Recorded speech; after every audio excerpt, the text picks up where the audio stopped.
주님의 크신 사랑이 함께 하시길 예수님으로 축원합니다. 오랜만에 성가대 찬양을 들으니까 가슴이 뭉클하고 감동이 됩니다. 주님도 기뻐하실 것 같은데요. 같이 옆에 사람 인사하실 때 함께 은혜 받게 돼서 반갑습니다. 인사 한번 하겠습니다.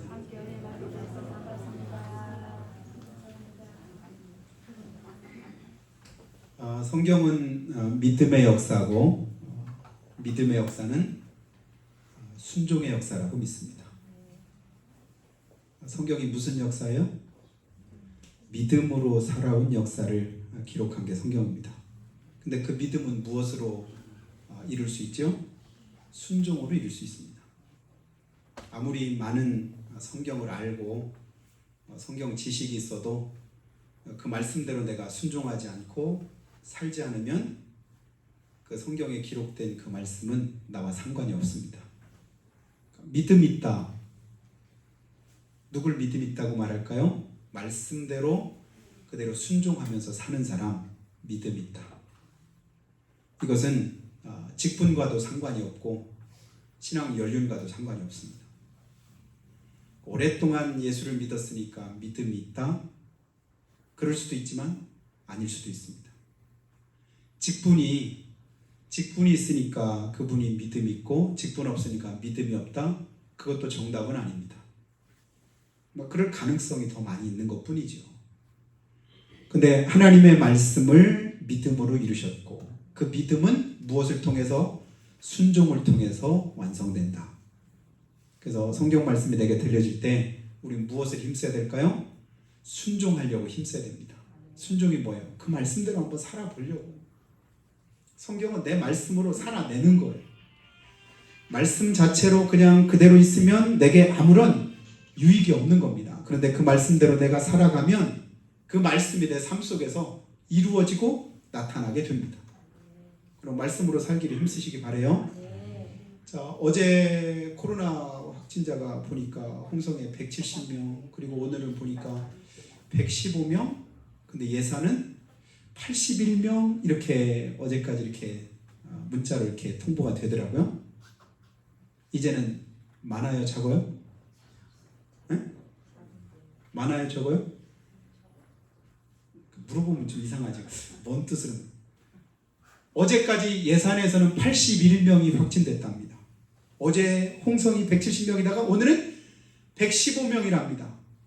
확진자가 많은 것 같아요? 적은 것 같아요? 뭘 물어보려고 하는데 그래야 제가 그 다음 할 말이 있을 것 같아요. 감사합니다. 좀 고민하는 그런 이제 표정을 지어야지. 당연한 듯이 막 많아요, 적어요 이러면 어차피 틀리다고 할 거니까, 그죠? 많다고 해도 틀리고 적다고 해도 틀릴 것 같아. 왜냐면 그런 질문만 많이 하니까. 수백 명, 홍성 우리만 해도 700명, 600명 이럴 때가 있었잖아요. 그때 비하면 엄청 적지요. 그때 비하면 100명 밑으로 내려왔다는 건 이제는 괜찮은 것 같지요. 근데 실제로 그럴까요? 아닐 수도 있고 그럴 수도 있습니다. 기준을 어디 두느냐에 따라서 많다고도 말할 수 있고 적다고도 말할 수 있어요. 그러니까 내가 어느 기준을 가지고 보느냐에 따라서 다른 거예요. 야, 이 조그만 홍성에서 10만 명도 안 되는 인구 가운데 100명이 넘는다? 사실은 여러분 1년, 2년 전으로 한번 돌아가 보세요. 우리나라 전체에서 코로나 걸린 사람 100명이 넘었다네. 큰일 교회 가면 안 돼. 모이면 안 돼. 생 난리를 부리고 별별 막 여러 가지 많은 일들이 막 있고 교회에 대해서 예수 믿는 사람에 대해서 뭐 이런 말 저런 말들을 지금 이제 2년 지났습니다. 3년째 접어들었습니다. 그런 가운데 그 말들을 한번 다 취합해가지고 한번 우리가 생각을 해보자고요. 그때는 그 말이 맞은 것 같았는데, 진짜 그런 것 같았는데, 근데 지금 보니까 이상하다, 헷갈려요. 그렇죠? 그때는 그 인원이면 진짜 난리 나는 줄 알았는데 별거 아니네. 제일 먼저 확진자가 가장 많이 이렇게 퍼졌던 나라가, 대표적인 나라가 이탈리아입니다. 2년 전인가. 저는 그 이탈리아는 이제 나라 망하는 줄 알았어요. 어제 뉴스에 나오는데 이탈리아에 관광객들이 넘쳐난 나옵니다. 숙소를 예약이 꽉 차가지고 숙소를 잡을 수가 없답니다. 밖에서는 아예 마스크도 안 쓰고 다닙니다. 그 나라가 처음으로 20만 명 넘을 때 그 나라 나는 망하는 줄 알았는데 머릿속에 그런 느낌이 들었었어요. 왜냐하면 우리나라는 그때 간신히 몇십 명 될까 말까 그랬거든요. 그래도 큰일 났다고 난리 났다고. 홍성에 맨 처음 확진자가 저 멀리 A비치구에 거기 어디 마트 한 군데 들려갔다고. 그래서 홍성 전체 마을 회관 문 다 걸어 잠궜잖아요. 큰일 났다. 그냥 지나갔대.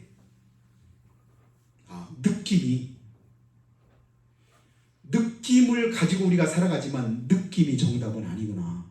느낌이 진리가 아니구나. 내가 그렇게 느껴진다고 해서 그것이 사실이면 그러면 문제가 안 되는데, 느낌은 그렇게 가지고 있는데 사실이 아닐 때는 문제가 되는 거예요. 여러분, 신앙생활은 느낌대로 하시면 큰일 납니다. 느낌대로 하지 마시기 바라요. 말씀대로 하시고 진리대로 하시고 성경대로 행하셔야 되지요. 느낌대로 하다가는 천국 못 갈 수도 있습니다. 구원 못 받을 수도 있습니다. 하나님의 은혜와 나는 전혀 상관없는 사람이 될 수도 있습니다. 나는 분명히 택한 백성인데, 나는 분명히 하나님의 자녀인데, 이 민족은 하나님의 선민으로 특별히 고르고 뽑아서 선택된 그런 나라인데, 이게 유대인들이었거든요. 가장 유대인 중에서도 우두머리였던 사람들이 바리새인들이었거든요. 근데 그들은 계속해서 예수님께 책망을 듣습니다. 예수님께 혼만 나는 거예요. 신앙생활 똑바로 하자. 말씀 똑바로 배우자. 너희들 구원이 너희 속에 이루어지지 않았는데 구원받았다고 착각하는 거예요. 그리고 나서는 자기들도 천국에 들어가지 않을 뿐만 아니라 뭐 해요?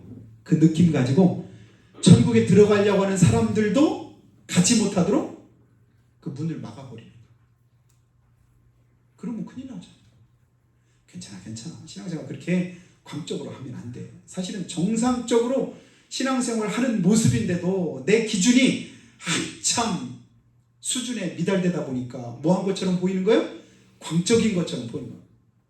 사실은 본인이 문제가 되고 본인이 더 정신이 없음에도 불구하고 정상적인 사람을 정상적이 않은 것처럼 그렇게 착각하면서 말할 때가 있습니다. 그냥 대충 하면 돼. 오늘 하나님은 뭐 하기를 원하시냐면 성경대로 행하기 원하시고 성경 말씀대로 순종하기를 원하십니다. 여러분, 우리의 기준은 상황이 바뀌고 형편이 달라지면 금방 그 기준이 달라져요.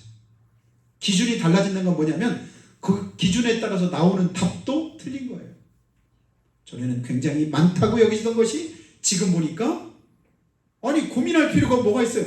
아직도 여전히 100명이 넘는데 많지. 그러려고 보니까 많았을 때에 비하면 적은데 이 느낌을 버리지 못하는 거예요. 근데 성경은 확실하고 분명하게 우리에게 말씀합니다. 내가 먹는 날에는 정녕 죽으리라.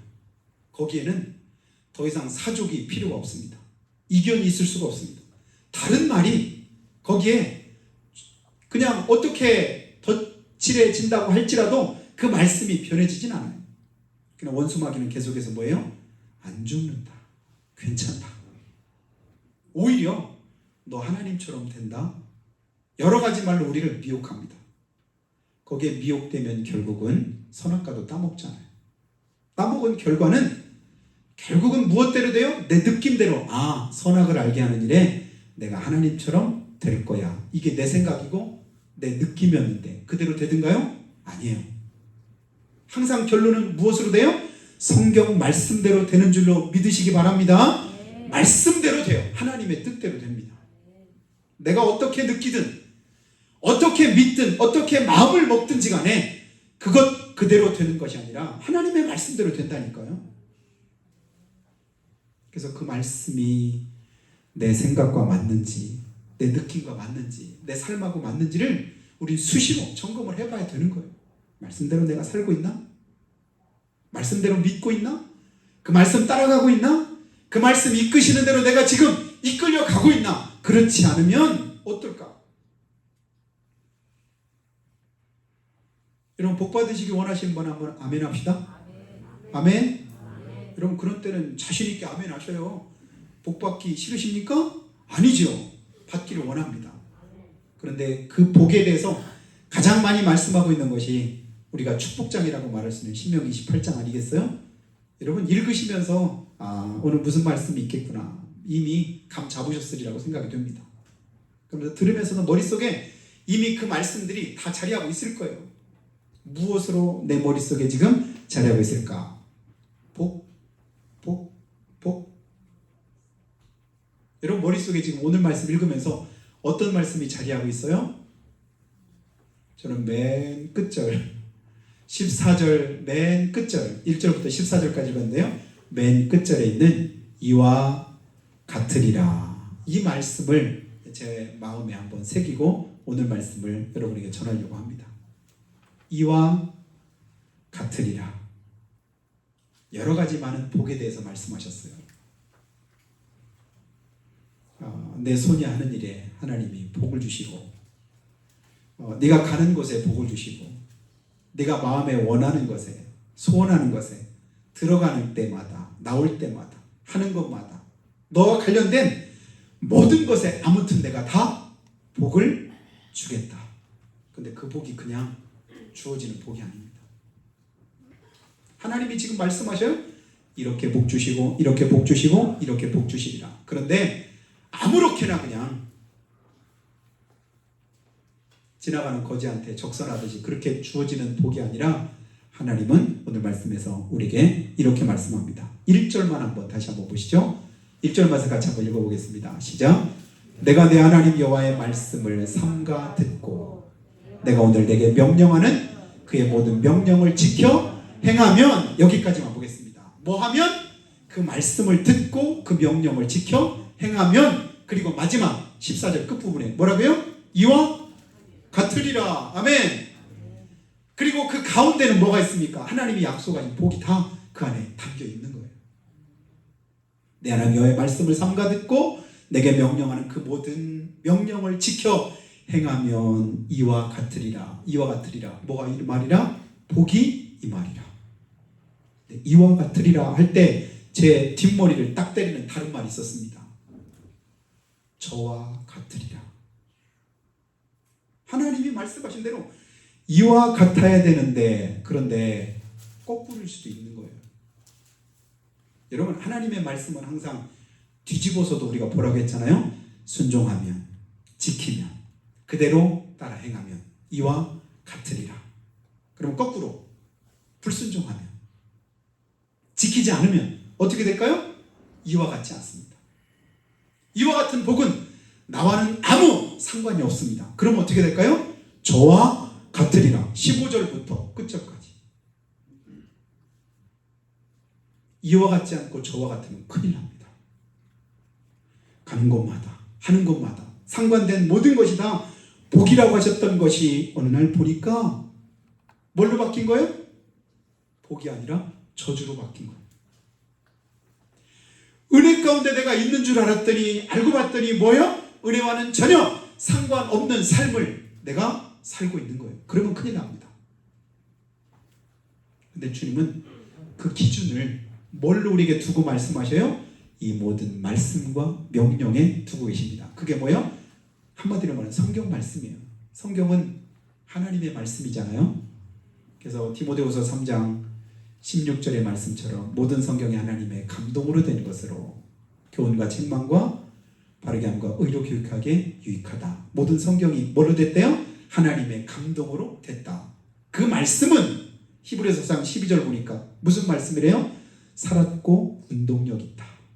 살았고 운동력 있고 활력 있어서 그 말씀이 가만히 그냥 죽은 말씀처럼 있는 것이 아니라 말씀이 살아 운동력 있대. 움직이신대.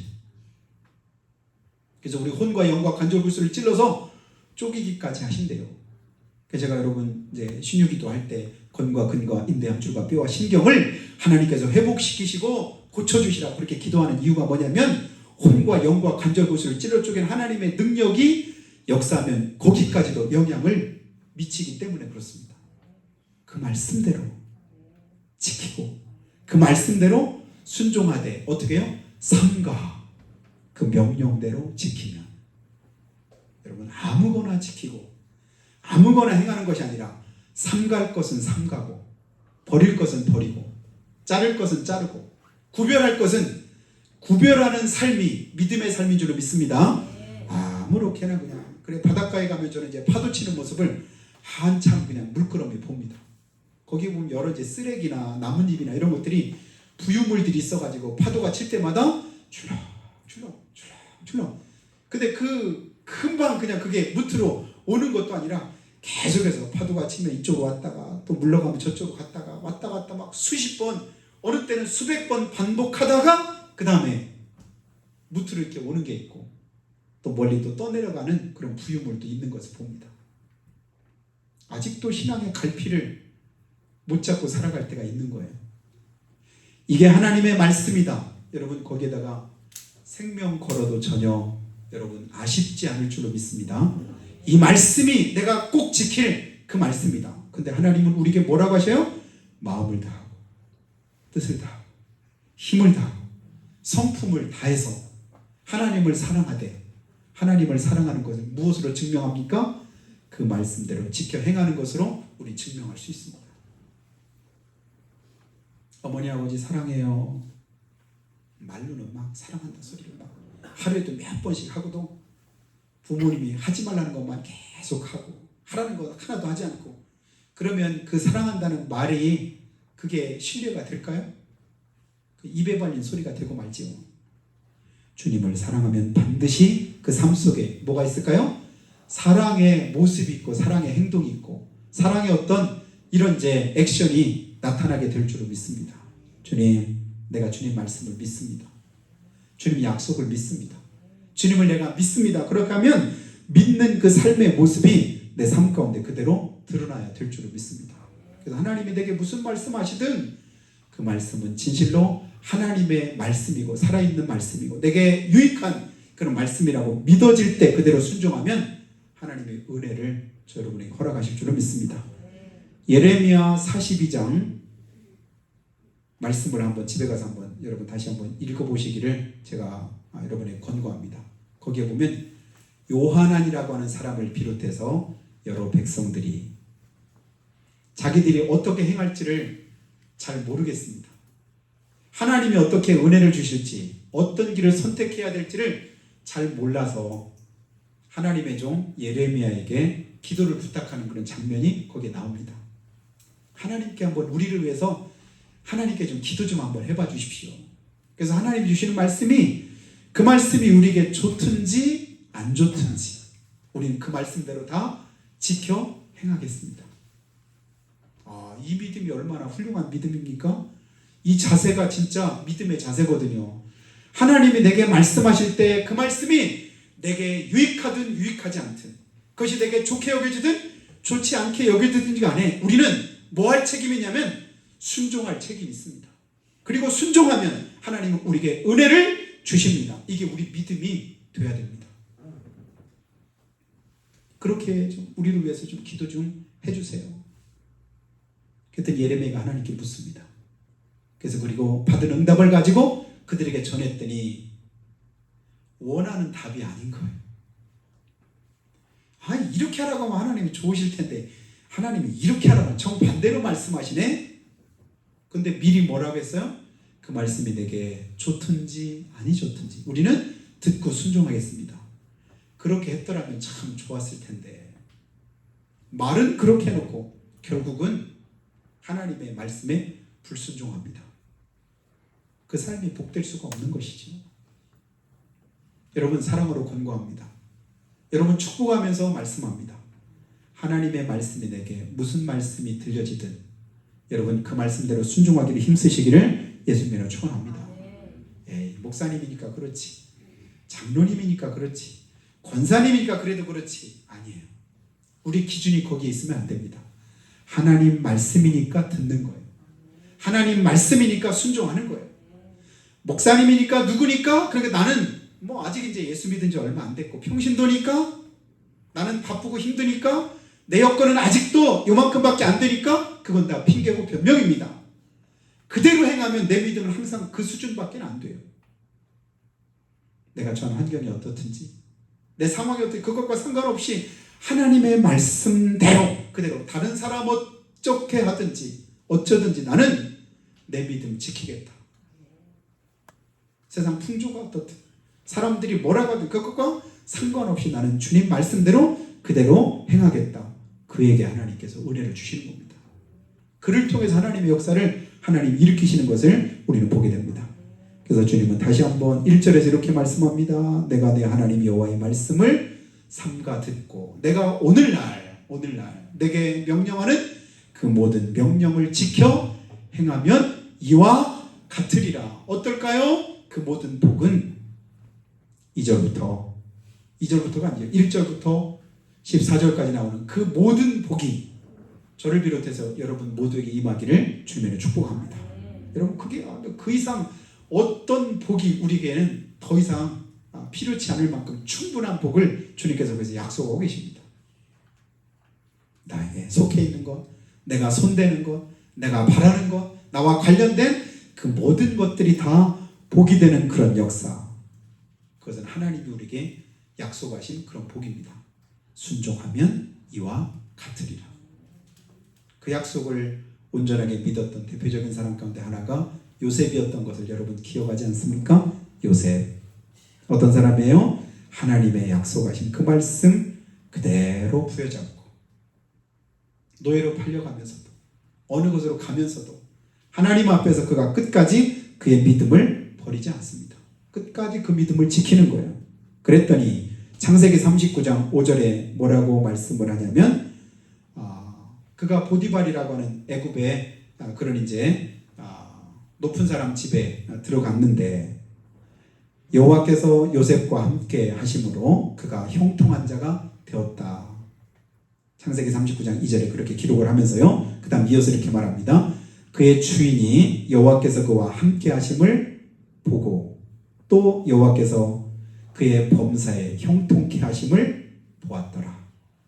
하나님이 요셉에게 어떻게 역사하시는가를 누가 봤냐면 그 주인이 본 거예요. 보고 나서 어떻게 합니까? 그에게 이제 자기 일들을 맡기면서 이렇게 말합니다. 그가 요셉에게 자기의 집과 그의 모든 소유물을 주관하게 하더라. 그랬더니 나타난 역사가 뭐냐면 그렇게 한때부터 여호와께서 요셉을 위해서 그 애굽 사람의 집에 복을 내리심으로. 여러분 나 때문에 누가 복을 받을까요? 나와 관련된 사람이. 아니 애굽 사람이에요. 이방인이에요. 하나님을 믿지도 않아요. 하나님과 아무 상관이 없는 사람이에요. 그런데도 하나님이 그에게 뭐 하셔요? 복을 주시는 거예요. 누구 때문에? 요셉 때문에.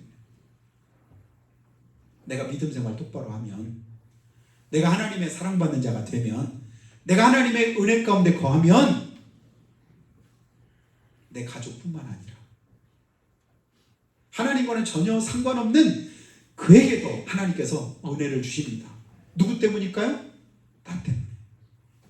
나를 사랑하셔서 하나님께 나를 축복하시려고, 하나님께서 나를 높여주시려고, 하나님께서 나를 쓰시기 위해서 그에게 복을 주신다라고 할 때 그 사람이 얼마나 복 있는 사람입니까? 아브라함에게 복의 근원대라고 하면서 너는 복이 될지니라. 그래서 그가 가는 곳마다 복이 임합니다. 그가 축복하는 자에게 하나님께서 복을 주십니다. 그와 관련된 일, 모든 일에 하나님께서 함께 하십니다. 이런 권능 있는, 영향력 있는 믿음의 삶을 여러분이 살 수 있기를 예수님으로 축복합니다. 그렇게 살아갈 때 하나님의 은혜가 우리 삶을 통해서 나타나고 증거가 되는 것을 우리는 보게 됩니다. 여러분 선교 초기에 미국의 선교사가 우리나라에 왔는데요. 이상한 것이 조선이라고 하는 나라에 왔더니 조선시대에 이제 처음으로 이제 복음이 우리나라에 들어왔어요. 양반들이 다 머리에다가 뭐를 쓰고 다니는 거예요? 뭘 쓰고 다니죠? 갓을 쓰고 다니죠. 갓. 머리에 쓴 게 뭡니까? 물어봤더니 뭐라고요? 갓입니다. 갓. 갓? 하니까 이 사람 눈이 번쩍 뜨이는 거예요. 지금 누구를 전하려고 온 거예요? 하나님에 대해서 전하려고. 영어로 갓이 뭐냐면 하나님이에요. 하나님. 야, 이 사람들은 하나님을 머리에 쓰고 다니는구나. 이렇게 생각을 한 거예요. 그러면서 이 사람들은 이미 성령이 임한 사람들인가 보다. 왜냐면 머리에다 하나님 모시고 다니니까. 그렇게 생각을 했대요. 그러니까 나라 이름 이제 아는 거죠. 이 나라 이름이 조선인데 조선이라고 하는 나라의 이름 뜻이 뭡니까? 예, 한문으로 이제 아침조자에다가 이 나라 뭐냐면 깨끗할 선자 해가지고 조선입니다. 깨끗한 아침의 나라. 이야, 이미 보혈로 씻어져서 깨끗한 나라가 됐나 보다. 그러면 한자로 어떻게 씁니까? 라고 이제 조자를 물어보니까 누가 이렇게 하는 거예요. 먼저 열십자를 씁니다. 그리고 밑에다가 낮을 상징하는 날일자를 씁니다. 그리고 밑에다 또 열십자를 씁니다. 그리고 옆에다가는 밤을 상징하는 달월자를 씁니다. 그럼 이게 조자입니다. 아침 조자가 어떻게 돼요? 위에 십자가, 밑에 십자가, 날일, 달월. 이게 아침 좋은 거예요. 야, 이 사람들은 밤낮으로 십자가를 생각하는 사람들이구나. 응? 낮에도 밤에도 뭐가? 십자가가 늘 하나님과 함께한다는 뜻인가 보다. 그럼 선자는 뭡니까? 했더니 옆에다가 이제 물고기 어자가 있어요. 물고기 어자를 쓰고 옆에다가 또 뭘 쓰면 양자를 쓰는 거예요. 물고기 어자. 이투스? 초대교회 성도들이 예수 그리스도는 하나님의 아들이시다. 그 신앙을 고백하면서 그들이 물고기 문양을 하고 이게 의미가 뭐냐면 자기 믿음의 고백이거든요. 이야, 이 사람들이 이미 믿음의 고백을 거기다 담고 있구나. 거기다가 또 어린 양 예수. 야, 물고기와 양 이미 다 하나님이 특별히 선택한 민족인가 보다. 사실은 누가 풀어서 이제 그걸 만든 말이겠죠. 근데 의미가 있는 거예요. 야, 머리에도 항상 줄을 모시고 다니고 그리고 이날에는 항상 밤낮으로 십자가를 생각하고 구원자 되신 예수님과 어린 양 예수님을 늘 생각하면서 사는 민족. 여러분, 세계 모든 민족에 뛰어난 이 민족이 그렇게 되시기를 주님으로 축복합니다. 저는 이 말을 하고 싶어가지고 하나님이 약속하시기를 그 말씀대로 행하면 그 말씀대로 지키면 세계 모든 민족에 뛰어나게 하신다고 했잖아요. 대적들도 다 물리쳐 주신다고 했잖아요. 어려움과 고난과 환난이 있어도 그 모든 저주가 있어도 다 떠나가는 역사를 주님께서 이루실 것을 우리에게 약속하셨습니다. 어느 때? 믿음 생활 똑바로 할 때. 한마디로 그거예요. 말씀대로 지키고 행하는 거. 이거 뭐냐면 믿음 생활 똑바로 하면 어떠리라? 이와 같으리라. 나라가 그럴진데 내 개인이 그럴진데 가족은 그렇지 않겠습니까? 온 가족이, 나라가, 민족이. 여러분, 이와 같은 하나님의 은혜와 복을 덧입고 이번 한 주간도 승리하시고 하나님께 영광 드리는 여러분 다 되시기를 예수님의 이름으로 축복합니다. 우리가 잠깐 기도하실 때요. 하나님, 우리가 주님 앞에 서기를 원합니다. 하나님의 말씀 앞에 우리가 바로 서기를 원합니다. 오늘 주님께서 우리에게 주신